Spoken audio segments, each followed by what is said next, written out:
ज्योति जी भोपाल से। राधे राधे। महाराज जी आपके चरणों में कोटि कोटि प्रणाम। महाराज जी, जब भी हम कीर्तन सत्संग और मंदिर या पाठ में होते हैं तभी हमारा मन दूसरी जगह पर क्यों भटकता है और बुरे नहीं, ख्याल ऐसा क्यों नहीं। आते हैं? उस समय आप एकाग्र होते हैं इसलिए जान पाते हैं, और समय आप मन के साथ विचरण करते हैं इसलिए जान नहीं पाते। जब आप भजन में होते, मंदिर में होते, पाठ में होते, तब आप मन से अलग होकर परमात्मा में लगना चाहते हैं, इसलिए आप पकड़ पाते हैं कि आपका मन चला गया। और जब आप भजन में नहीं होते तो मन के साथ होते, इसलिए पकड़े कौन? चोर के साथ चोर मिला हुआ है तो फिर पकड़े कैसे? पकड़े तो जब उससे अलग हटकर। तो जब आप भजन में होते हो और फिर भागता है तब आप पकड़ पाते हो।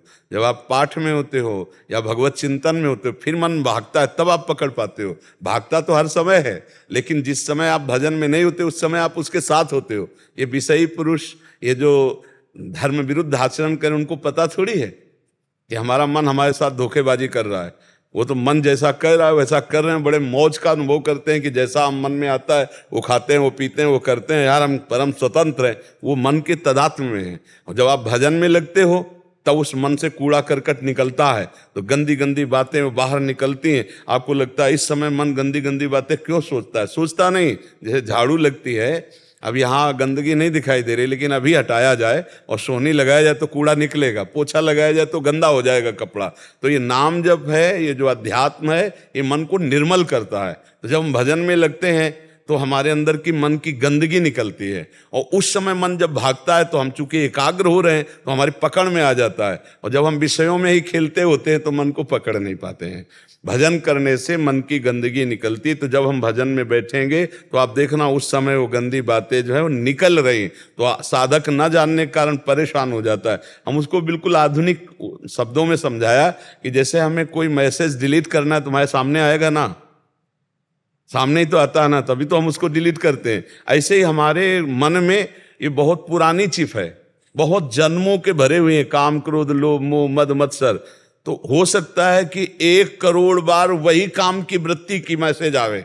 एक डिलीट किया फिर वही काम, फिर वही डिलीट करो, फिर वही काम। तो 10वें वर्ष भजन करने पर वही बार बार वृत्ति, वही बार बार वृत्ति आती। साधक समझ नहीं पाता कि बार बार वही वृत्ति क्यों आती। वो वृत्ति नहीं है, 10,000 बार हमारे द्वारा वही क्रियाएं हुई हैं अनेक जन्मों में, वो सब भरा हुआ है मन में संस्कार।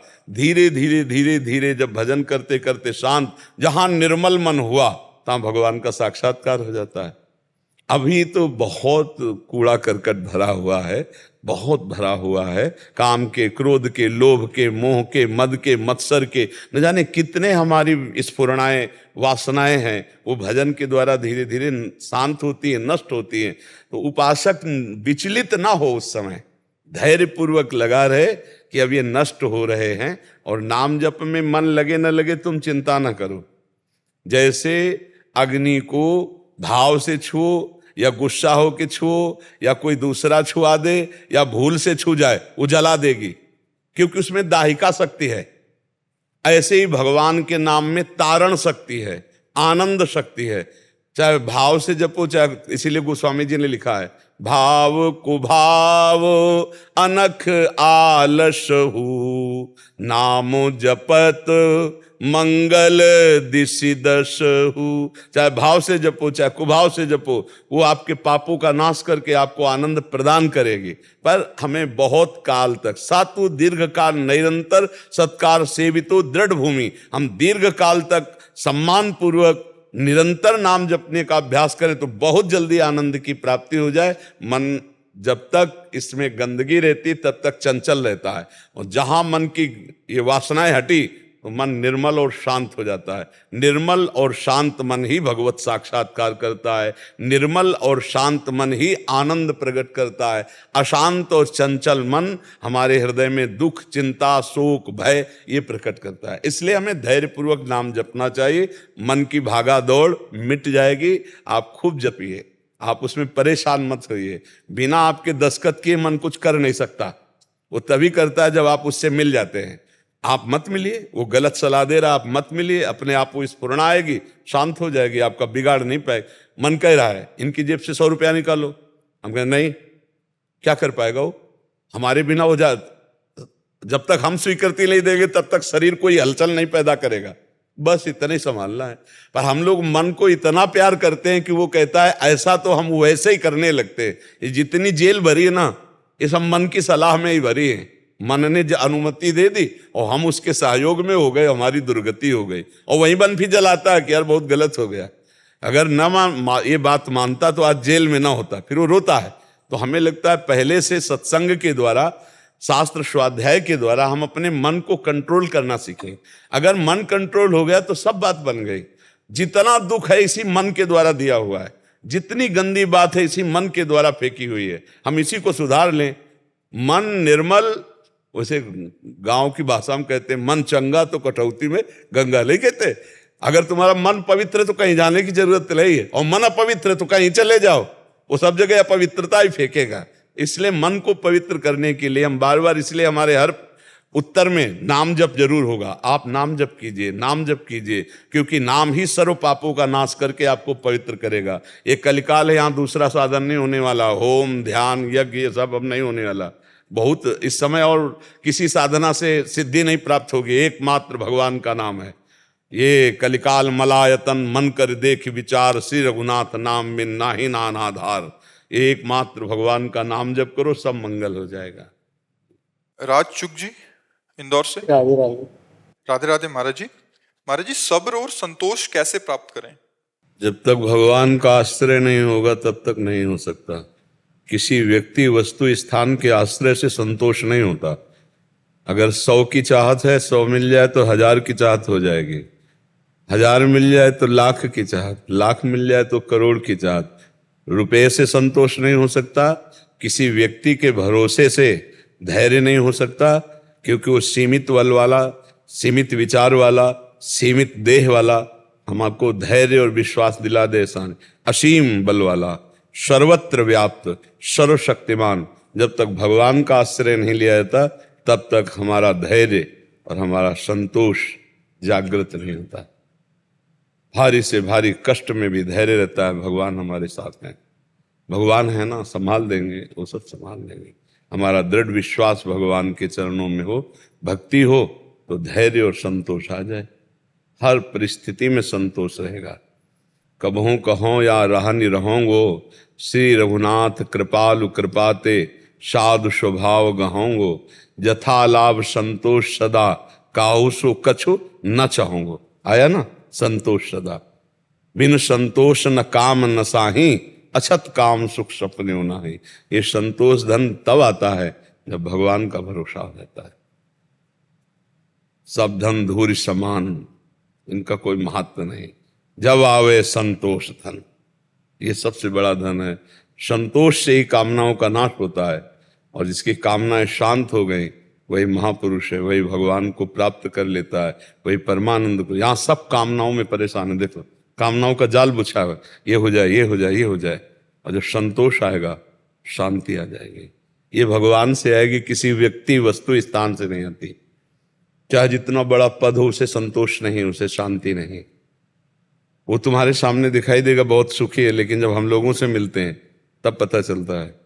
और शास्त्र सम्मत है, कभी भोगों से किसी को संतोष नहीं हुआ, कभी भोगों से शांति नहीं। त्यागात शांति अनंतरम, त्याग में शांति है, भगवान से संतोष है। जिसके प्राप्त कर लेने के बाद कुछ प्राप्त करना बाकी नहीं रहता, वो भगवान है। भगवान का जब बल होता तब धैर्य होता है। ठीक है, अभी भगवान की इच्छा से विपत्ति है, लेकिन कल संपत्ति भी हो जाएगी उनकी कृपा। तो हमारा धैर्य, जब हमारा भगवान से संबंध नहीं रहता तो हम विचलित हो जाते। अब क्या होगा, अब तो हम मर गए, अब तो हमारा सब कुछ बिगड़ गया। तभी लोग फिर शरीर नष्ट करने लगते हैं, धैर्य छूट जाता है। छोटी छोटी बातों में लोग अपने शरीर का नाश कर ले। जैसे एक विद्यार्थी फेल हो गया, एक खिलाड़ी हार गया, कई तरह के हैं। हर प्रयास करने के बाद नौकरी नहीं लग रही, नौकरी लगते लगते भी नहीं लग पाई, मतलब बहुत सी समस्याएं। नौकरी लग गई, सब कुछ हो गया, बढ़िया ब्याह हो गया, लेकिन संबंध सही नहीं हुआ, अपूरा शांति। बिना भगवान के भजन के पाप नष्ट नहीं होता, और जब तक पाप रहता है तब तक कामनाएं, अशांति, दुख बना रहता है। और अशांतस्य कुतः सुखम, जिसका चित्त ही अशांत है, कहाँ सुख मिल सकता है। बहुत सावधान। इसीलिए अध्यात्म के बिना मृत जीवन है, मरा हुआ जीवन है। सांसारिक जीवन कोई जीवन है, अध्यात्म से खिला हुआ जीवन अध्यात्म ही सब कुछ है। अध्यात्म के बिना कुछ नहीं। तो धैर्य, संतोष, शांति, आनंद, ये सब अध्यात्म में है, भगवान के चरणों में। किसका प्रश्न था, समझ पा रहे हो आप बच्चा? हाँ। मनोज कुमार जी दिल्ली से। राधा वल्लभ श्री हरिवंश। गुरुदेव, मैं YouTube के माध्यम से पिछले कुछ महीनों से आपके एकांतिक वार्तालाप और सत्संग से जुड़ा हूँ। आपके एकांतिक वार्तालाप में जीवन को जीना और राधा नाम से सभी समस्याओं का समाधान हो जाता है और ईश्वर को पाने के लिए नाम रूपी नौका का सहारा मिल गया है। गुरुदेव भगवान, मन में एक जिज्ञासा है कि धर्म और पंथ में क्या भेद है, जबकि सभी धर्म प्रेम और भाईचारे की शिक्षा देते हैं, लेकिन सभी धर्म का पालन करने वाले अपना धर्म श्रेष्ठ समझते हैं। देखो, इसमें एक बात ये देखनी है कि यदि हम अपना धर्म श्रेष्ठ नहीं मानेंगे तो हमारी रति नहीं होगी। तो सबको जो जहां चल रहा है वो एक ही परमात्मा, ऐसा समझो। जैसे यमुना जी हैं तो घाट अनेक हैं, लेकिन यमुना जी तो एक ही है ना।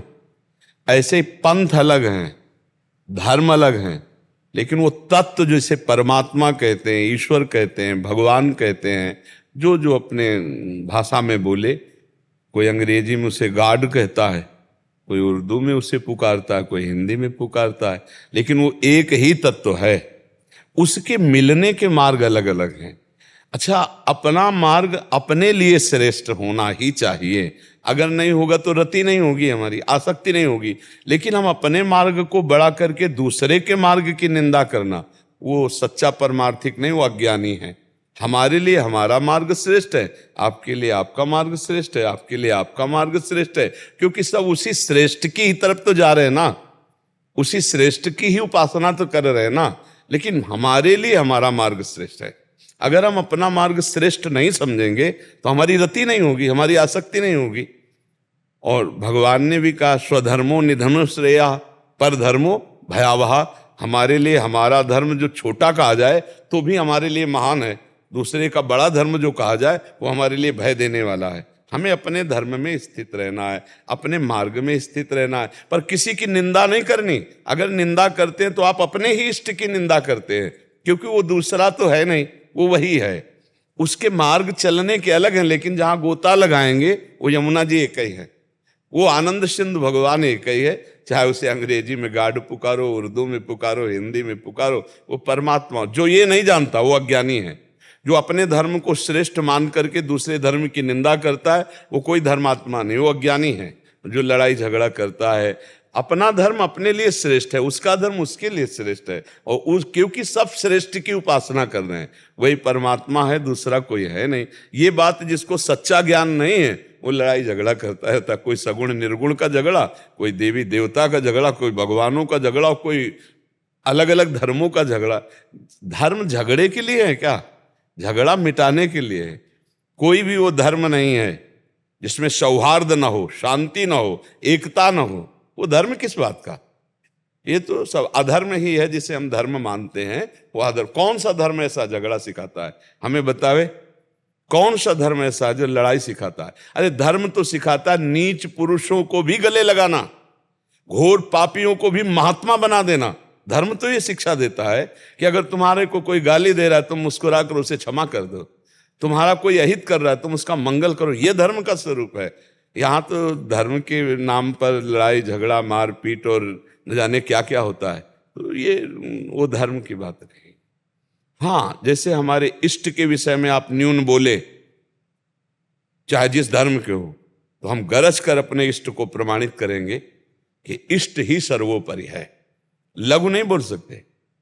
इष्ट के लिए अगर बोलोगे, धर्म के लिए बोलोगे, राष्ट्र के लिए बोलोगे, तो फिर हम सहन नहीं कर पाएंगे। ऐसे जो जहां है वो सर्वश्रेष्ठ है, आप अपनी उपासना कीजिए। लेकिन अगर आप हमारे देश के राष्ट्र के लिए बोले, आप हमारे धर्म के लिए बोले, तो फिर हम आपको ऐसा जवाब देंगे कि तुम्हारी जबान बंद हो जाएगी। संत संब श्री पद अपवादा, कही सुनीता आस मर्यादा, काटी जीव तास जो बसाई, श्रवण मुंदिनत चले पर आई।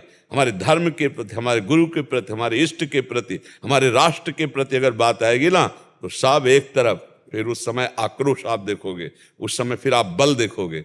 और ऐसे शांत, सबको क्षमा, सबको करना, किसी की निंदा नहीं, किसी का अपमान नहीं, किसी की अवहेलना नहीं। पर जब धर्म की बात आ जाएगी तो डट के खड़े हो जाएंगे। फिर वहां नहीं दिखाई देगा कि ऐसे नहीं, हमें गाली दो हम ऐसे करेंगे। देखो, सामने भीष्म जी विरोध में खड़े हैं और इधर भगवान श्री कृष्ण है, युद्ध हो रहा है कि नहीं हो रहा? एक पांडवों के पक्ष में जगत गुरु भगवान श्री कृष्ण है और उन्हीं के सामने उन्हीं के महाभागवत भीष्म जी है विपक्ष में, तो युद्ध हो रहा है कि नहीं हो रहा? ये बात समझना पड़ेगा कि एक जगह ऐसा है जहां हमको डट के खड़ा हो जाना पड़ेगा और एक जगह ऐसा है जहां हम सर झुका के निकल जाएंगे। आप समझ पा रहे हो धर्म का स्वरूप? बड़ा सूक्ष्म है धर्म का स्वरूप, पर है वही एक परमात्मा, दूसरा नहीं है। परमात्मा एक ही है, उसके मार्ग अलग अलग हैं, पर अगर कोई उसी परमात्मा तत्व की जिसकी हम उपासना करते हैं निंदा करे तो या तो हम असमर्थ हैं तो कान में अंगुली डाल के चले जाएंगे, और समर्थ है तो तुम्हारी जबान बंद कर देंगे।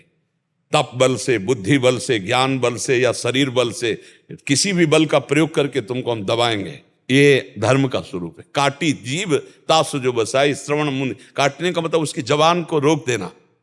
अब दोबारा तुम ऐसा नहीं बोल सकते, इष्ट के प्रति नहीं बोल सकते, धर्म के प्रति नहीं बोल सकते। तो बात समझ रहे ना?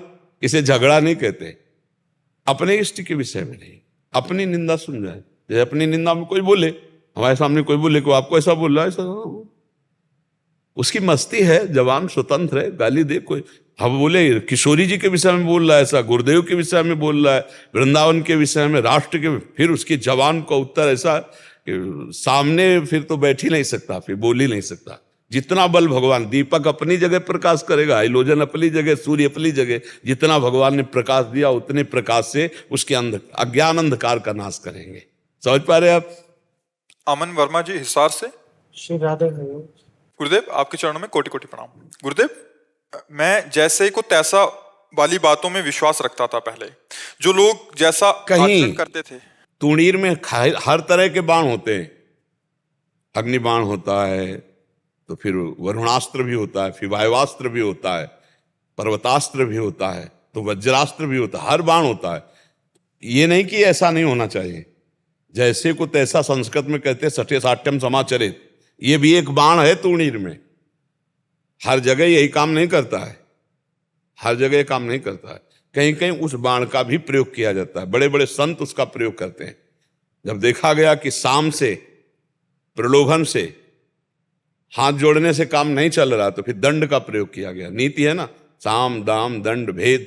जब देखा गया अब आखिरी है ये, सठे साठ्यम समाचरित, दुष्ट के साथ दुष्टता का ही व्यवहार समझ में उसको आएगा, साधुता का व्यवहार समझ में ले आएगा। नहीं, तुणीर में एक बाण ये भी होना चाहिए।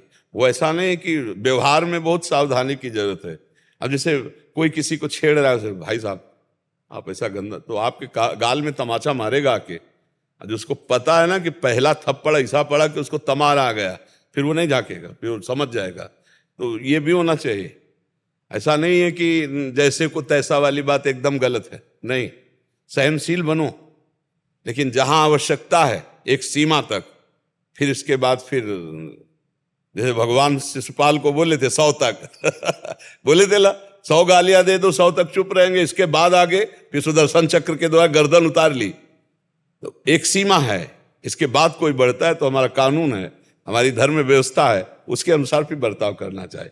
कुछ ऐसे स्वभाव के लोग होते हैं कि जो इसी बाण को समझते हैं, सठे साठ्यम समाचरित, वो दूसरे बाण को, साम को, दाम को, भेद को नहीं समझ, वो केवल दंड नीति को समझते हैं। वो दंड के अधिकारी तभी उनकी समझ में आता है, और आएगा ही नहीं।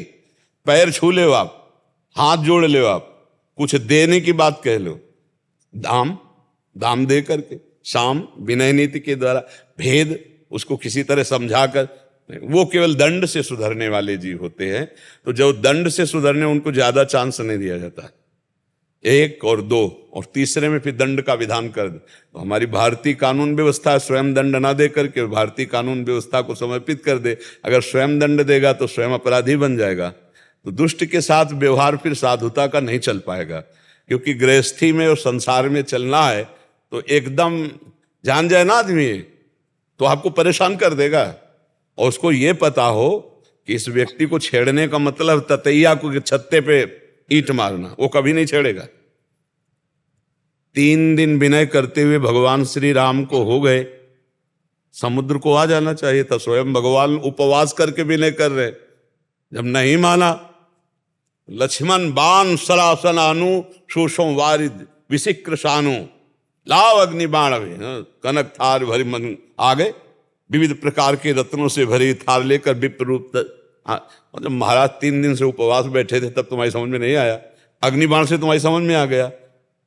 कुछ ऐसा है कि कहीं कहीं विनय काम नहीं करती। विनय न मानद जलद जड़, गए 3 दिन बीत, बोले राम सकोप तब, बिनु भय होए लक्ष्मण बाण सरासन हानु, सोखों बारिद विशिक्र सानु, सठ सन विनय कुटिल सन प्रीति, सहज कृपन सन सुंदर नीति, ममता रत सन ज्ञान कहानी, अति लोभी सन विरति बखानी।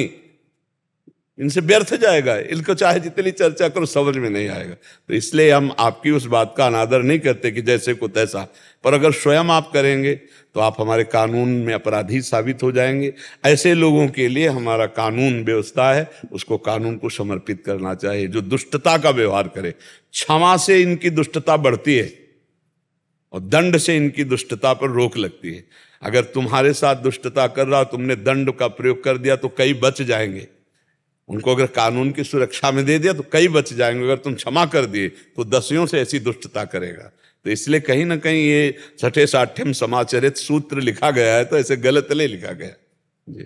महाराज जी, जो लोग जैसा आचरण करते थे वैसे ही जवाब देता था पहले, लेकिन रात को जलन और पछतावा होता था कि मुझे ऐसा नहीं करना। हाँ, पवित्र हृदय का ये लक्षण है, पवित्र हृदय का ये लक्षण है। ऐसा अपने जहां तक हो तक सहन करना चाहिए। पर हम इसलिए कह रहे हैं कि आज जो वर्तमान में समय चल रहा है, लोग व्यसन, व्यभिचार, गंदी वृत्तियों वाले, वो विनय, साधुता, शास्त्र, इनकी भाषा नहीं समझते हैं, नहीं समझेंगे।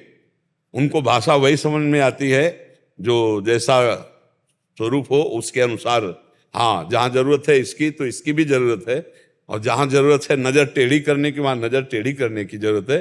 पर अपने को अपराधी साबित ना होने देना, ऐसे कोई आचरण ना करना कि कानून के द्वारा हम अपराधी साबित हो जाए, ऐसे सावधानी से चलना चाहिए। बकाया हम इस बात पे राजी हैं, भगवान राम 14 वर्ष के लिए वनवास गए विशेष उदासी, लेकिन सारंग धनुष और तूणीर पास ही रहा।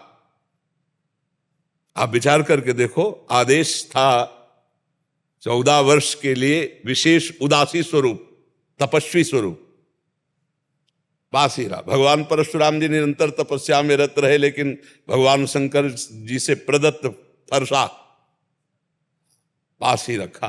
बड़े बड़े महान जो वीर योद्धा धर्म रक्षक हुए, तो धर्म की रक्षा के लिए कहीं ना कहीं दंड विधान की भी आवश्यकता है। अगर भगवान को देखो तो सुदर्शन चक्र है, गदा है कौमुद की, तो ये सब धारण किए नहीं धारण किए। तो ये तो इस समय तमोगुणी और रजोगुणी वृत्तियों की बाहुल्यता है, सतोगुणी साधुता। इस भाषा को समझना तो किसी सत्संगी के बस में हो सकता है। जो सत्संग सुनता है, शास्त्र स्वाध्याय, वो इस भाषा को समझ सकता है। नहीं, इस भाषा को आजकल नहीं समझा जाता, उसे कमजोर माना जाता है जो ऐसे बात करता है। जो ऐसे बात करता है उसका उपहास उड़ाया जाता है। आज का समय जो है ना, हाँ, तो ये अंदर से रखे, लेकिन नजर में दम होनी चाहिए। हमारा धर्म, हमारा राष्ट्र, ये हमारा जीवन है, हमारा प्राण है। हमको इस पर कि कोई हमारे राष्ट्र पर आतंक करे तो हम सहन कर ले, नहीं, फिर उसके लिए हमें प्राण देना पड़े तो सहज में। हमारे धर्म के लिए, हमारे गुरुजनों के लिए, हमारे इष्ट के लिए, तो ये थोड़ा होना चाहिए, इतना तो होना चाहिए। यशपाल अरोड़ा जी। राधा वल्लभ श्री हरिवंश। महाराज जी, कुछ वर्ष पहले दास का ठाकुर जी के प्रति काफी झुकाव था। अब दास का मन ठाकुर जी के प्रति न लगकर मोह माया में लग रहा है। इतने वर्षों बाद दास को भक्ति मार्ग में काफी उन्नति कर लेनी चाहिए थी, जबकि दोबारा कैसे आऊं महाराज? चूक हो रही है, संभालो इसको। देखो, मटकी में अगर 1-2 छेद हो जाएं वो कभी भरेगी नहीं। उन छेदों को देखो, उन दोषों को देखो जो तुम्हारी भक्ति रूपी रस को हटा दिए। कोई न कोई भोग ऐषणा, कोई न कोई इंद्रियों की स्वतंत्रता, मनमानी आचरण या कोई अपराध प्रवृत्ति जो धर्म मार्ग में नहीं होनी चाहिए, वही हमारी भक्ति को क्षीण कर सकती है, अन्यथा नहीं। वो रात दिन बढ़ना चाहिए। प्रतिक्षण वर्धमानम प्रेम का मार्ग है, भक्ति का मार्ग है। कम कैसे हो गया? इसका मतलब छिद्र है। जैसे चलनी में गैया दुहे और दोष दैव को दे, हर गुरु कहो न माने, तो अपना ही फल ले। कोई न कोई हमारी इंद्रिय विलासिता, कोई न कोई मनमानी आचरण, कोई न कोई ऐसी त्रुटि है, और वो आप जानते हैं। ऐसा नहीं कि आप नहीं जानते हैं। जब आप साधक हैं तो निरीक्षण परीक्षण करते हैं तो आप जानते हुए भी कोई गलती कर रहे हैं जो आपकी भक्ति की हानि करने वाली, उसका सुधार करने के लिए भगवान से प्रार्थना करो, नाम जप करो। नाम जप के बल से ही हम अपने ज्ञान का प्रयोग कर पाएंगे, नहीं तो जानकारी बनी रहेगी, गलतियां होती रहेंगी। बहुत ज्ञान है आजकल लोगों को, बहुत ज्ञान है, लेकिन प्रयोग नहीं है। क्यों? क्योंकि भजन नहीं है। अगर भजन नहीं है तो प्रयोग नहीं कर सकता। ज्ञान सबको है, किसी के भी हाथ जोड़ करके उपदेश ले लो अभी आप, वो तो सीधे ब्रह्म ज्ञान के नीचे बात नहीं है। तो उस ज्ञान का प्रयोग क्यों नहीं? कल हम चर्चा एकांतिक में कर रहे थे कि कौन नहीं जानता कि राम नाम सत्य है। जहां शरीर छूटता है तो पूरे गांव में हल्ला मचता है, राम नाम सत्य। वो लेके जाते हैं ना, गांव के सैकड़ों लोग पीछे लगे रहते, राम नाम सत्य। अरे पकड़ना, कितनी बढ़िया ज्ञान की बात कह रहे, सत्य बोलो मुक्त है राम नाम सत्य। कौन पकड़? लेकिन उसको एक गाना गीत बना लिए हैं और जाके फूंके आते हैं, और उनको ये ज्ञान नहीं होता कि यही दशा हमारे शरीर की होगी, जिसके कारण हम नाना प्रकार के पापाचरण कर रहे हैं। उस शरीर की तो अंतिम दुर्दशा ये है कि जला दिया जाएगा। और सत्य वस्तु तो सब कोई बोल रहा है, राम नाम सत्य, भगवान का नाम सत्य। तो पकड़ना सत्य को। उमा कहूं मैं अनुभव अपना, सत हरि भजन जगत सब सपना। चौपाई तो बहुतों को याद होगी, लेकिन आचरण में उतारना कठिन। तो सत्य मानिए, भक्ति मार्ग में यदि हमारी कमजोरी हो रही तो हम अब जांच करें, हमारे अंदर कोई छिद्र है, छिद्र दोष जो हमारे भक्ति रस को छीण कर रहा है। अब उसको स्वयं निरीक्षण परीक्षण करें, भगवान को साक्षी करके स्वयं जज बने अपना। तो जो गलत है उसको प्रायश्चित करे, उसका सुधार करे, नियम ले। अब लो नशानी अब ना नशे हो, आगे बढ़ जाओगे। भगवान बड़े कृपालु हैं। हमारे प्रभु का ऐसा स्वभाव है कि विमुख भये निमिषौ न अकृपा, जब चितए तब वैसे। सन्मुख होकर हम उनकी स्तुति कर रहे हैं तो वो जैसे दिखाई दे रहे ना, विमुख होकर गलत आचरण मन का फिर देखा तो वैसे। जन अवगुण प्रभु मान न काऊ, दीन बंधु अति मृदुल स्वभाव। कैसा स्वभाव है कि अपने जन के अवगुण को नहीं देखा, मेरा जन है, मेरी शरण में है, मेरी प्रबल माया चूक हो गई, चलो फिर आगे बढ़ो। जब चितए तब वैसे कृपालु दिखाई दी। बहुत करुणा में प्रभु है। आगे बढ़िए, अपने दोषों को देखिए और उनको निकालिए। जो इंद्रियों का विलास और मन की मनमानी, इसी से दोष होते हैं और इसी से फिर भक्ति ढक जाती है। अनर्थ क्रियाएं भक्ति को ढक देती हैं। इसीलिए कहा श्री कृष्ण अनुकूलेन प्रतिकूलस्य विसर्जनम। अपने आराध्य देव प्रभु के अनुकूल आचरण हो और प्रतिकूल आचरणों का त्याग हो, तब भक्ति रंग लाती है। अब प्रतिकूल आचरण करता रहे तो फिर भक्ति रंग नहीं लाएगी। समय चाहे 50 वर्ष हो जाए, समय 50 वर्ष हो गए, अंधा बटे पड़ा चबाए तो हाथ में क्या लगेगा। एक अंधा एक दुकान में मूंज का रस्सी बट रहा था, पड़ा आकर भैंस का चबाने लगा, और जितना बटता ऐसे करता उसको दिखाई तो दे नहीं, पड़ा चबा रहा है। तो वासना रूपी पड़ा हमारी भक्ति रूपी रस्सी को चबाता चला जा रहा है। बाद में क्या बचा? कुछ नहीं बचा। जैसे आप अभी देख रहे हो और कह रहे हो कि हमारा हृदय जैसा बढ़ना चाहिए था वैसा भक्ति रस में नहीं बढ़ा, हमें लगता है हमारा भक्ति रस क्षीण हो गया। तो कोई दोष है जो उस भक्ति को हटा रहा है, और वो आप जानते हैं। ऐसा नहीं, ये तो केवल मूर्खतावश कह दिया जाता है, नहीं नहीं जी हमें पता नहीं। पूरा जिस समय कह रहे हो तुम कि हमें पता नहीं, तुम्हारे दिमाग में सामने खड़ा है दोष। आप देख लो, सामने खड़ा है, आपको अनुभव है कि आपसे क्या गलती हो रही है। अंदर से आप देख लीजिए, ढूंढ लो। हम खुद तुम्हें कह रहे हैं, इंद्रियों की विलासता, मन की मानी, मनमानी आचरण, इंद्रियों की विलासता। अब जैसे कोई भक्ति जन्य अपराध होते हैं वो भगवान गिनते नहीं। सेवा अपराध बन गया, कुछ नामा अपराध बन गया, या कुछ धामा अपराध बन गया, या कोई वैष्णव अपराध, तो भगवान जल्दी जल्दी उसको निपटा देते हैं। अंदर जलन होगी और प्रायश्चित हो जाएगा, चल। लेकिन जब हम इंद्रियों की विलासता, तो फिर जो इच्छा करियो मन माई, हरि प्रसाद कसे दुर्लभ नाई, भगवान उसे नहीं रोकते। जैसे बच्चा खिलौनों में आनंदित हो रहा है तो माँ झांक के देख लेती है, आनंदित है, आनंद। जब वो खिलौनों में खेलने से रोएगा तब फिर वो अगला अपनी गोद में उठा करके माँ अपना स्तनपान कराएगी। तो हरि देख रहे हैं कि आप भोगों में राजी हो तो खेलो खिलौनों में। और अगर जिस दिन खिलौनों को छोड़कर रुदु सुश्रम राजन कृष्ण दर्शन लालसा, तो भगवान कृपा करके अनुभव करा देंगे कि वो आपके हृदय में ही बैठे हुए हैं। तो नाम जप करो, अपनी कमियों को अपने सामने लाओ और एक एक करके भगवान की कृपा बल से उनको ढूंढ ढूंढ कर, जैसे झाड़ू लगाते हैं, पोछा लगाते हैं, ऐसे हम एक एक कमियों को हटाते हैं तो हमारा हृदय निर्मल हो जाता है। और निर्मल जन मन सो मोहि पावा, जहां मन निर्मल हुआ भगवत प्राप्ति होगी। समझ पा रहे हैं आप? रितेश परमार जी, कर्नाटक से। गुरुदेव, आपके चरणों में कोटि कोटि प्रणाम। महाराज जी, मेरी 1 महीने पहले आपसे ब्रह्मचर्य के विषय में वार्ता हुई थी। आपने कुछ नियम दिए थे और 1 महीने बाद आने की आज्ञा भी दी थी। महाराज जी, मैंने स्वयं से तो कोई चेष्टा नहीं की महाराज जी, पर कब्ज और अपने आप वीरपात थी, बहुत परेशानी हो रही है और उत्साह भी नहीं। हाँ, क्या होता है कि जैसे नवीन बच्चे, हमने कई बार मतलब ये सावधानी बताई है कि गेहूं की फसल जब गलेत में वो काट ले तो न दाना होगा ना भूस होगा पर्याप्त, और वही फसल परिपक्व हो जाए तो मनोअन्न पैदा हो जाएगा। अब ये छोटे छोटे बच्चे 13 वर्ष 14 वर्ष 15 वर्ष 18 वर्ष के, इन लोगों ने घर्षण क्रिया के द्वारा ऐसे अपने अंगों को शिथिल कर लिया है, ऐसा अपना जीवन बर्बाद कर लिया है कि वीर शक्ति का क्या होता है, एक अभ्यास होता है। जैसे आपने 1 दिन का अभ्यास बना लिया तो 2 दिन बहुत सहन होगी, तीसरे दिन निकल जाएगी, अपने आप निकल जाएगी। गलत अभ्यास, गलत अभ्यास, वही आप जिसे स्वप्न दोष कहते हो, जिसे स्वयं ही वीरपात कहते हो, वो गलत अभ्यास से हुआ है।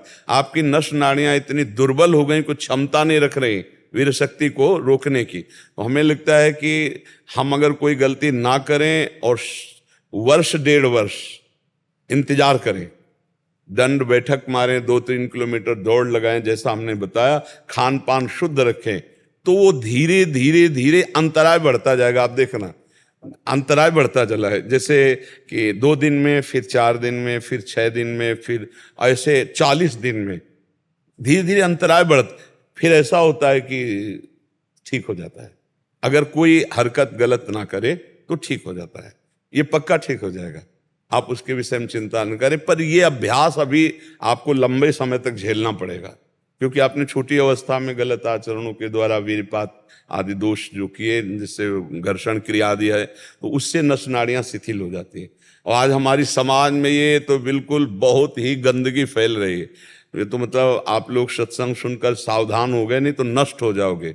स्मृति शक्ति का नाश हो जाना, खड़े होने में चक्कर आना, कमर दर्द करना, गांठ दर्द करना, पढ़ाई में मन न लगना, भोजन अपाच्य, भोजन न पचने लगना, चिड़चिड़ा स्वभाव हो जाना, जरा सी बात में किसी को कटु वचन बोल देना, ये सब बातें आने लगेंगी जो वीर शक्ति का ह्रास कर देते हैं। ये सब दोष आ जाते। और वही 20-22 परिपक्व ब्रह्मचर्य और गृहस्थ में गया तो अब वो संतान उत्पत्ति क्रिया के बाद भी वो अस्वस्थ नहीं होगा, क्योंकि वो परिपक्व अवस्था हो गई। अब छोटे छोटे बच्चे जब अभी वीर शक्ति परिपक्व ही नहीं हुई, तभी तो हमारी शास्त्रीय पद्धति है, पहला ब्रह्मचर्य, फिर इसके बाद गृहस्थ, फिर वानप्रस्थ और सन्यास, या ब्रह्मचर्य वानप्रस्थ और सन्यास। ब्रह्मचर्य सबकी नींव है। तो आजकल नए नए बच्चे ब्रह्मचर्य को कुछ समझ ही नहीं रहे, खिलवाड़ कर रहे हैं। वही खिलवाड़ बहुत भारी पड़ता है। जब वो जवान होते तो गृहस्थी लायक नहीं रह जाते, वो गृहस्थी लायक नहीं रह जाते, क्षमता नहीं रह जाती उनके अंदर, गृहस्थ धर्म की क्षमता ही नहीं रह जाती। ये छोटे छोटे बच्चे, उनको तो लगता है सुख है, अब दूसरे की तो जरूरत है नहीं, खिलवाड़ खिलवाड़ में अपने जीवन को नष्ट कर देते हैं। इसलिए बहुत सावधान, और आप चिंता न करो, जैसा कहा वैसे चलो। ये अंतराय बढ़ता, आपको खुद समझ में आ रहा है, अंतराय बढ़ रहा है ना। अब ये धीरे धीरे अंतराय बढ़ता चला जाएगा। तुम केवल कोई हरकत मत करना, वो धीरे धीरे शांत हो जाएगा। धीरे पद्धति है, धीरे धीरे शांत हो जाएगा। बस आप जैसा हमने व्यायाम और जैसी दिनचर्या बताई वैसा करो। आपका चेहरा भी इस समय ठीक हो रहा है, जैसे वो जो लक्षण होते हैं ना, हाँ अब वो सुधार में है। बहुत धैर्यपूर्वक चलो, बस गंदे बच्चों का संग न करना। मोबाइल रखते हो पास? हाँ, वो क्या कहते हैं, स्मार्ट मोबाइल। स्मार्ट मोबाइल चाहे जितने स्मार्ट हो तुम्हें गिरा देगा, पक्का समझो, क्योंकि उसमें देखने सुनने की इच्छा हुई, गलत आचरण वाली बातें देखी, बच्चे भ्रष्ट हो जाते। छोटे छोटे बच्चों में गंदी गंदी आदतें आ रही। अपने परिवार वाले जो अपने बच्चों को उन्नति चाहते हैं उनको बचावें, नहीं तो संकोच ना करें। प्रायः इस विषय की चर्चा नहीं की जाती, क्योंकि संकोच किया जाता है, क्या इस विषय की चर्चा। हमें लगता है माता पिता को चाहिए कि अपने बच्चों को बैठाल कर दोस्तवत बात करें, जैसे मित्र से बात की जाती है ना, कि देखो ऐसी कोई बात हो तो हमें बता दो, ऐसी गंदी बात मत करना, इससे तुम्हारी बड़ी हानि है। चाहे बच्चा हो चाहे बच्ची है, जो गर्लफ्रेंड बॉयफ्रेंड, ये जो गंदी बातें चली ना, मिल करके उन बच्चों से उनके जीवन को सुधारो। नहीं, केवल पढ़ाई से कुछ नहीं होता, आप बिल्कुल किसी काम के नहीं रह जाएंगे। स्मृति शक्ति नष्ट, चेतना शक्ति जब क्षीण होने लगती है ना, तो फिर वो नशा करने लगते हैं, फिर और नष्ट हो जाते हैं। हमें लगता है माता पिता को चाहिए अपने बच्चों से थोड़ी देर समय दें। पैसा कमाना ये सब कुछ नहीं है, आधा घंटा कम से कम अपने बच्चों के पास बैठे उनसे प्रेम का व्यवहार करें। माता पिता का व्यवहार तो है, एक दोस्त का व्यवहार करें, उनसे बात करें, उनको ऐसा लगने लगे कि पापा से हम बात करेंगे तो हमारी समस्या का समाधान हो जाएगा। ऐसा ना हो कि पापा जान जाएंगे तो मार डालेंगे। इतना भय नहीं देना चाहिए बच्चों को। बच्चों को इतना प्यार देना चाहिए कि उनको लगे कि मेरी हर समस्या का समाधान मेरी मम्मी है, मेरे पापा है। तो वो अपनी गलतियां जब सामने रखें, आप उनका अध्यात्म के द्वारा, बुद्धि के द्वारा अगर संभालें तो बच्चे उन्नतिशील हो जाएंगे। तो ये छोटे छोटे बच्चे जो गंदे आचरणों में जा रहे हैं, माता पिता को चाहिए संकोच ना करके उनसे खुल के बात करके और उनकी इन कमियों को सामने रखकर उनको संभाला जाए, नहीं तो आगे उनका जीवन चरित्र बहुत बिगड़ जाएगा, फिर वो संभल नहीं पाएंगे। सोच शक्ति खत्म हो जाती है। जब 20 वर्ष तक अगर बचा ले गए तो फिर वो गृहस्थी में भी जाएंगे, कुछ उनका बिगड़ने वाला नहीं। 20 वर्ष के पहले ब्रह्मचर्य बहुत घातक है नाश करना। और आजकल 13, 14, 15 वर्ष की अवस्था से ही बच्चे इधर उधर सब करने लगते हैं। तो माता पिता को चाहिए, गुरुजनों को चाहिए, टीचर को चाहिए ऐसी शिक्षा दे। अब ऐसी डॉक्टर लोग शिक्षा देते हैं। हमको बच्चों ने बताया कि डॉक्टर लोग ऐसी शिक्षा देते हैं कि ऐसा करने से स्वास्थ्य बढ़ता है। अरे कैसे स्वास्थ्य बढ़ता है? जो ब्रह्मचर्य नहीं हो स्वास्थ्य बढ़ जाएगा? ये बहुत गलत गलत शिक्षाएं देते हैं। कुछ ऐसे सीरियल हैं, कुछ ऐसी मतलब फिल्में हैं जिनके देखने से बच्चों को प्रोत्साहन मिलता है गलत कार्यों के लिए। उनको प्रोत्साहन मिलता है ब्रह्मचर्य त्याग का। तो ब्रह्मचर्य त्याग से किसी को लाभ मिले ऐसा आज तक तो हमने नहीं। हाँ, गृहस्थ धर्म के अनुसार वो फिर जब सयाने हो जाए तब बच्चापन में बहुत संयम से चलना चाहिए। तुषार जी कानपुर से। राधे राधे। राधे राधे महाराज जी। महाराज जी, एकांतिक वार्तालाप के माध्यम से जाना कि प्रभु स्वयं से स्वयं में खेल रहे हैं। प्रभु ने अपना विस्तार सृष्टि रूप में किया है। अगर ऐसा है महाराज जी, तो फिर मनुष्य रूप में भी प्रभु ही हैं, और फिर उनको स्वयं का विस्मरण कैसे हो गया महाराज जी? यही माया है, यही माया है। स्वयं की ही तो जानकारी करनी और किसकी जानकारी करनी? आत्मा क्या है? आप ही तो है ना। आप ही आप हैं और आप ही आप हैं। भगवान श्री कृष्णचंद्र जो गीता में कहते हैं, मत्तः परतरम नान्यत किंचिदस्ति धनंजय, मेरे सिवा कुछ नहीं है, मैं ही मैं बना हुआ हूं। अपने आप को भूल गए, इन कमरों में आके भूल गए, इस शरीर में आके। अब आपको ऐसा लगता मैं पुरुष हूं? पक्का 100% नहीं लगता मैं पुरुष हूं। फिर अंदर देखो तो मन में इतना तदात्म हो गया कि जो मन माना वही हम माना, जो मन नहीं माना वो मैं नहीं माना, जो मन देखना चाहता है वो मैं देखना चाहता हूँ, जो मन सुनना चाहता हूँ मैं। ये इंद्रियों का विलास है, आपका नहीं है। आप अपने को भूल ही तो गए ना, बस ये बात हो गई। तो आप अपने से अपने आप को भूल गए। तो आपको जगाने के लिए वही आपका आत्मस्वरूप गुरुदेव रूप बैठा, वही आपको जगा दिया। जब जगे तो न गुरु न शिष्य, वही एक परमात्मा है, दूसरा नहीं है। ये खेल चल रहा है। आप जाग जाओ, जब जगोगे वास्तविक दृष्टि में तब देखोगे परमात्मा की सिवा कोई नहीं है। अब उस जे ही जाने, चौपाई का अर्थ समझना, जे ही जाने जग जाए हेराई, जागे जथा स्वपन भ्रम जाई। जिसके जानने से ये संसार खो जाता है। कैसे? जैसे आप स्वप्न में देख रहे थे बहुत कुछ, जब आपको जगा दिया गया तो कुछ नहीं था, न स्त्री, न पुरुष, न भोग, न विलासता, न दुश्मन, न मित्र, न संसार, कुछ नहीं था। ये कब पता चला? जब जगे। लेकिन स्वप्न में तो सब कुछ था ना। ऐसे ही मोह निशा सब सोवनिहारा, देखें स्वपन अनेक प्रकारा, यही जग जामिनी जागे जोगी, परमारथी प्रपंच वियोगी। कोई योगी जो परमार्थी है, प्रपंच का त्याग करके भगवान में स्थित, अब वो अनुभव में आ गए। एक चौपाई का अर्थ समझो, जहां जीव भगवान को जाना तो भगवान में हो गया, और भगवान ही जनाते हैं। सोई जाने जे देव जनाई, और जानत तुम्हें तुम्हें हो जाए। तो वो भगवान था ही, जब जाला तो अपने स्वरूप को जान गया। अब हम लोग जो इस समय शरीरासक्त हैं, लगता है भगवान कैसे हो सकते हैं? गंगा जल एक चम्मच तो उसे क्या बोलेंगे? गंगा जल तो बोलेंगे ना। और एक टैंकर भरा हो तो गंगा जल बोलेंगे, और धारा बह रही तो गंगा जल है। तो हम अंश है ना भगवान के। तो भगवान का अंश पूर्णमदः पूर्णमिदं पूर्णात् पूर्णमुदच्यते पूर्णस्य पूर्णमादाय पूर्णमेवावशिष्यते। उस परमात्मा का जो अंश बचा ना, वो भी पूर्ण ही है, पर हम अपूर्ण हैं शरीर के अभिमान के कारण।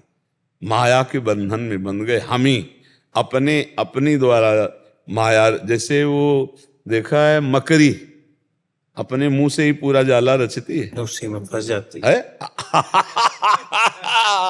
बस बस ऐसे ही है, हम अपने जाल में ही फंस गए, अपने ही रचे हुए जाल। बंधे कीन मरकट की लाई, अपने जाल में फंस गए। इसमें पक्का बच्चा कोई संशय नहीं है। यदि हम व्यवहार का त्याग करके आंतरिक और परमार्थ को देखें तो वही परमात्मा बैठा हो। आप कौन हैं? आपकी सत्ता ही नहीं। जब आपका परिचय पूछेंगे तो आप शरीर का परिचय बताएंगे, आप अपना परिचय नहीं बता। जो आपका परिचय है वो परमात्मा का परिचय है। जो परमात्मा का परिचय है वो आपका परिचय है।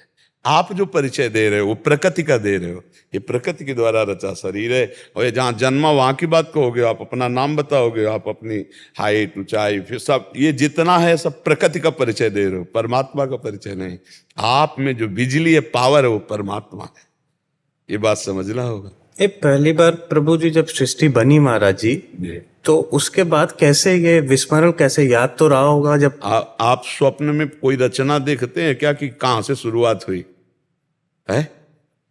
बस ऐसे ही इसका ये स्वप्न है, दीर्घ स्वप्न है।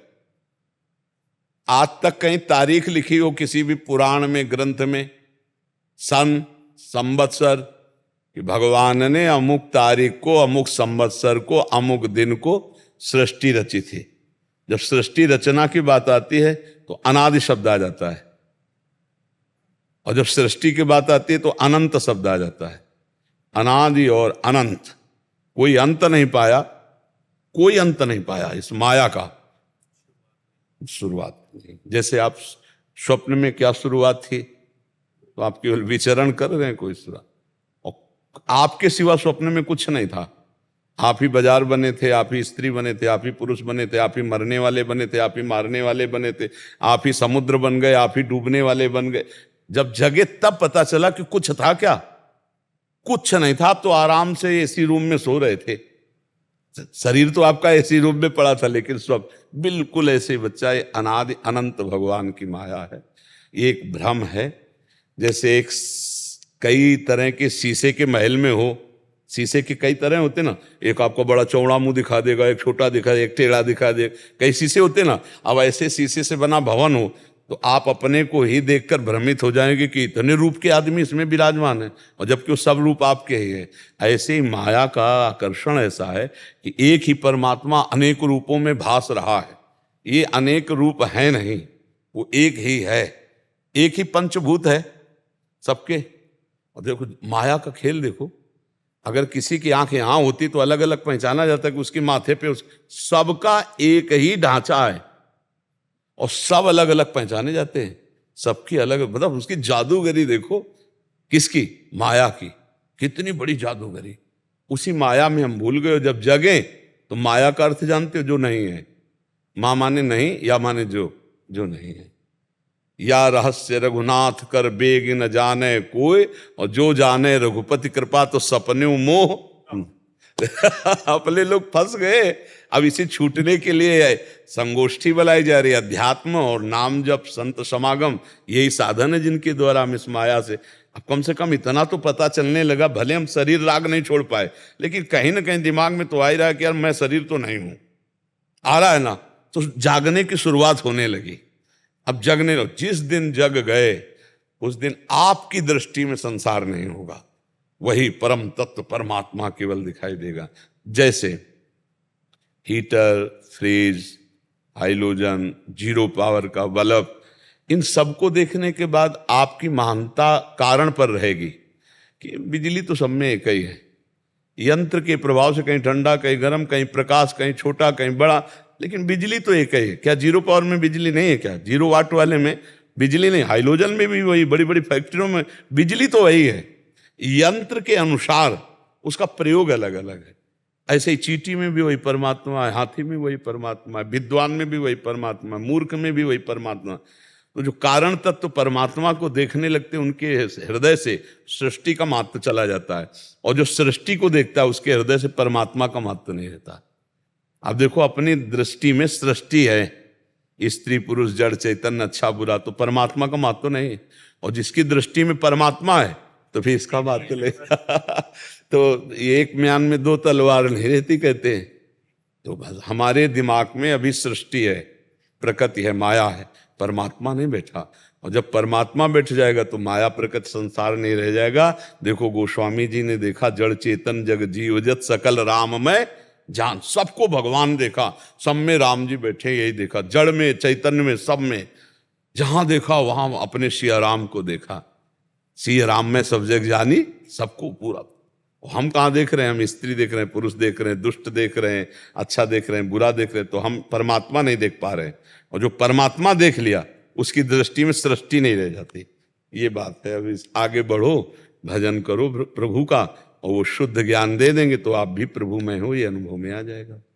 कर्मों को लेके भी ऐसे ही था, जैसे जब इंसान का पहला जन्म हुआ मनुष्य का, तो उसके पहले जब उसके कोई कर्म ही नहीं थे, जो पहला जन्म हुआ वो किस, कोई पहला नहीं है। नहीं, भाई स्वप्न में आपका पहला जन्म हुआ था क्या? झूठे को आप सत्य क्यों मान रहे हो? आप उसे सत्य, हम यही कह रहे हैं, जब सृष्टि आप देखो, ये जो कर्म है, ये जो जन्म है, ये सृष्टि है ना, इसलिए परमात्मा नहीं आपके ज्ञान में। और जो परमात्मा तो ये है ही नहीं ना।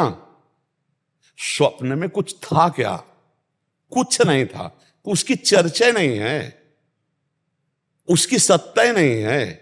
नास तो विद्यते भाव, ना भाव विद्यते सता, असत की सत्ता ही नहीं है, भ्रम है वो। हाँ, यही बात समझ में आए। जासु कृपा सब भ्रम मिट जाई, गिर जासु कृपालु। अगर हम उसकी सत्यता मानेंगे तो फिर ये भ्रम जाएगा नहीं।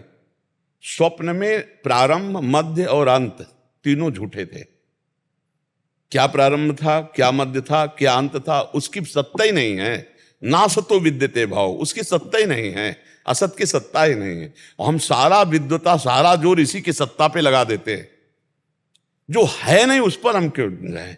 सत्य, जो आप यहाँ अध्यात्म की चर्चा करो ना, जैसे प्रपंच ज्ञान नहीं है, प्रपंच की वार्ता, तो फिर हम भी शास्त्र पढ़े हैं, हम अभी आपको बता सकते हैं कि भगवान ने संकल्प किया, उनकी नाभि से कमल प्रकट हुआ, फिर ब्रह्मा जी प्रकट हुए, फिर उन्होंने ये सृष्टि रची, सनक सनंदन सनातन सनत कुमार। फिर अपने आप को जब देखा कि सब विरक्ते हो रहे हैं तो दो भागों में कर लिया, मनु और शतरूपा। फिर उससे मैथुन सृष्टि प्रकट हुई, फिर कश्यप जी से ये प्रकट, सब पढ़ा है, सब जाना है। एक शब्द में गोस्वामी जी ने भगवान शंकर का अनुभव कहा, उमा कहूं मैं अनुभव अपना, सत हरि भजन जगत सब। अब काहे को हम उसकी सिद्धि करें? समझ रहे? मतलब अध्यात्म की बात। हाँ, अब उसको प्रपंच को बढ़ावा देना है तो हमको अंधेरे में हमें रस्सी में सांप दिखाई दिया, अब हम उसको सांप सिद्ध क्यों करें? जब वो रस्सी है तो सांप सिद्ध क्यों करें? असली तत्व की बात यह है कि ये कभी हुआ ही नहीं। जो सामने देख रहे हो केवल परमात्मा ही परमात्मा है, वो दूसरा कोई नहीं है। अब जैसे उसकी खोज करे कि परमात्मा पहले वो, फिर उससे कर्म कैसे, जैसे मान लो अभी हम आपको फंसाते हैं, पहले बीज हुआ कि पहले वृक्ष हुआ? तो आप कहेंगे वृक्ष तो बिना बीज के कैसे हो गया? तो आप कहेंगे बीज तो बिना वृक्ष के बीज कैसे हो गया? फंसते चले जाएंगे ना। जब झूठा है तो फंसते चले जाएंगे। और सत्य बात यह है कि वो बिना बीज के भी सबका बीज है, बिना वृक्ष के भी वो सबका वृक्ष है। ऊर्ध्वमूल मदा शाखा मत्तम प्रावुर, यही परमात्मा शक्ति है। वो अपने आप को अपने आप में विस्तार कर रहा, उसको किसी बीज की जरूरत नहीं, उसे किसी वृक्ष की जरूरत नहीं। वो अपने आप से ऐसा जादूगर के अपने आप से अपने आप में खेल रहा है, अपने आप से अपने आप का पालन कर रहा है, अपने आप से अपने आप का श्रृंगार कर रहा है। ये हम भूल गए, इसलिए हमारी दुर्गति होती चली जा रही। एक प्रसंग कभी समय हो तो पढ़ना श्रीमद् भागवत में मार्कंडेय ऋषि का, तो आपको पता चलेगा। मार्कंडेय ऋषि जी ने भगवान नारायण की तपस्या की, भगवान आए, प्रसन्न हुए, तो उनका वरदान मांगो। तो उनका आपकी कृपा से मुझे कुछ चाहिए नहीं, क्योंकि मैं जान गया हूं संसार झूठा है, पर प्रभु मैं आपकी माया को देखना चाहता हूं, ये है क्या? तो भगवान मुस्कुरा दिए। भगवान की मुस्कुराहट से ही माया का प्रादुर्भाव है। जहां सृष्टि का प्रकट होने की वार्ता है, तो भगवान की मुस्कुराहट से माया का प्रादुर्भाव होता है। माया शक्ति का प्रादुर्भाव, अलग अलग अंगों से भगवान की शक्तियां प्रकट होती ना, तो मुस्कुराहट से माया का प्रादुर्भाव, अंतर ध्यान हो गए। जो ही अंतर ध्यान हुए सो देखा कि समुद्र चारों तरफ से उफान करके 1 सेकंड में पूरा आश्रम डूब गया, और वो जल के थपेड़ों में, और न जाने कितने वर्ष जल के थपेड़ों में से त्राहिमाम मच गया। हे भगवान रक्षा करो। तो देखा एक वट वृक्ष, उसमें एक पत्ते में, एक दोने में बाल गोविंद अपने हाथ से अपने चरण का अंगूठा पकड़ करके पी रहे। करार विंदेन मुखार विंदम मुखार विंदेन विनिवेशयंतम वटस्य पत्रस्य पुटे शयानम बालम मुकुंदम मनसा स्मरामि। उस रूप को देखा तो उनको तसल्ली हुई, क्योंकि भगवान के भक्त थे। भगवान हंस दिए, फिर हाय से उनके मुख में चले गए, उनके पेट में गए तो देखा वही महाप्रलय चल रही। कितने कल्प तक घूमे, इसके बाद एकदम विकल हुए, कहा भगवान रक्षा करो। और जब विकल होकर के कहा रक्षा करो, आंख खोली तो देखे कुछ आसन में बैठे हैं, एक बूंद पानी नहीं। भगवान को पुकारा, भगवान प्रकट हुए, बोले प्रभु ये क्या था?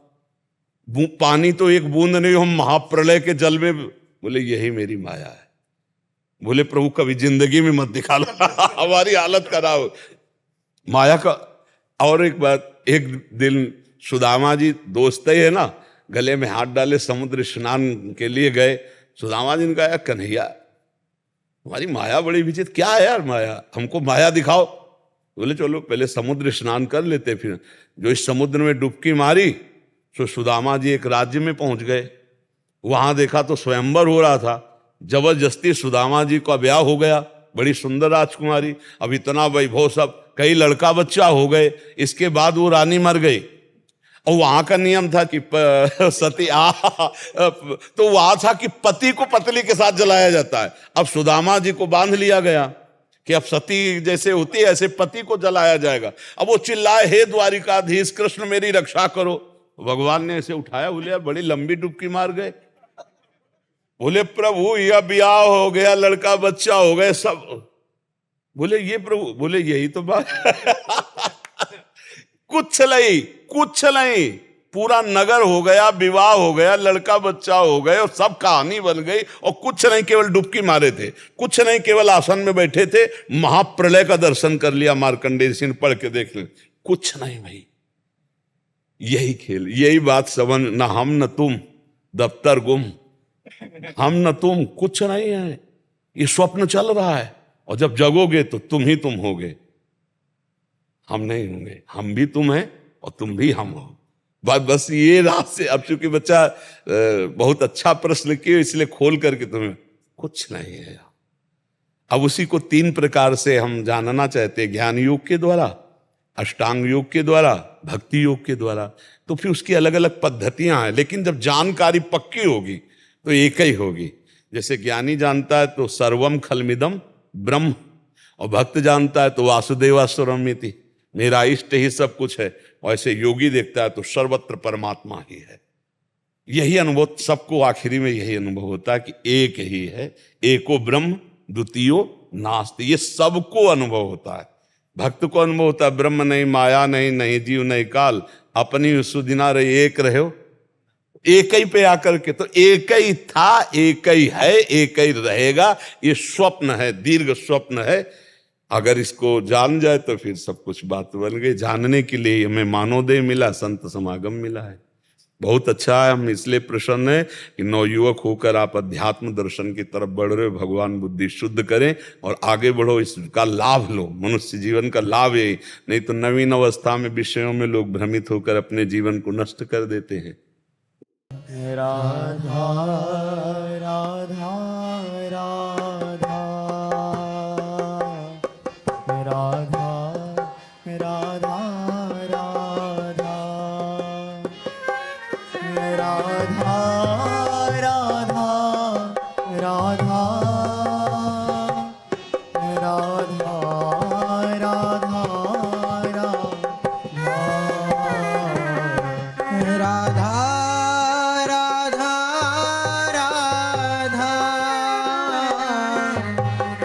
राधा राधा राधा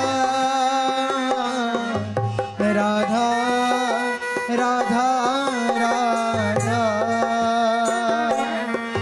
राधा राधा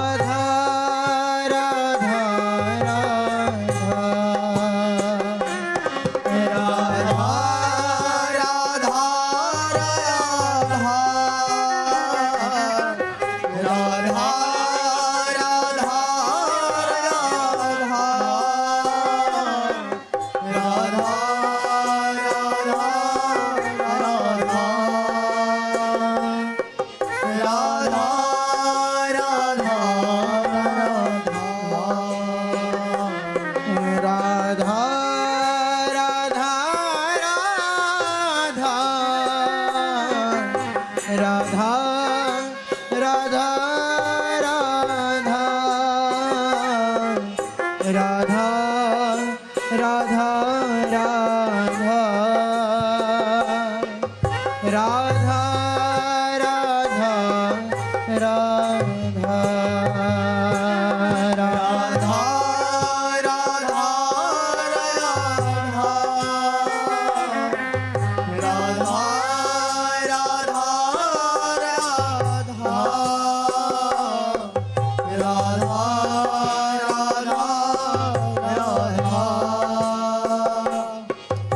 राधा राधा श्री राधा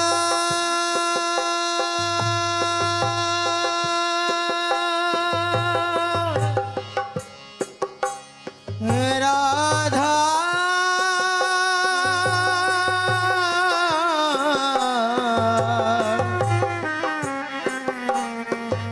राधा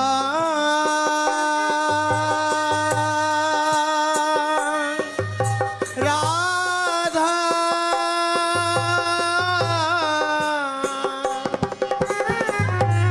राधा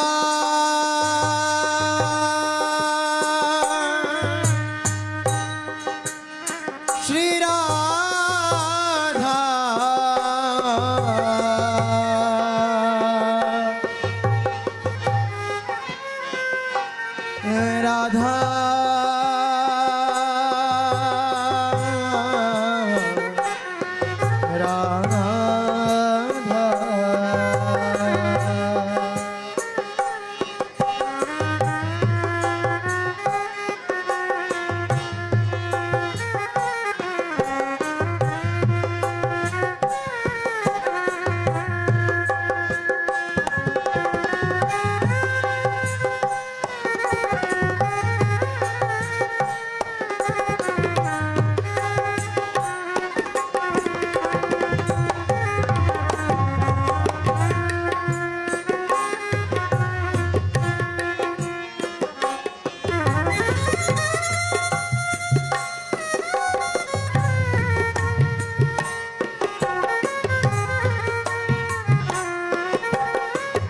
राधा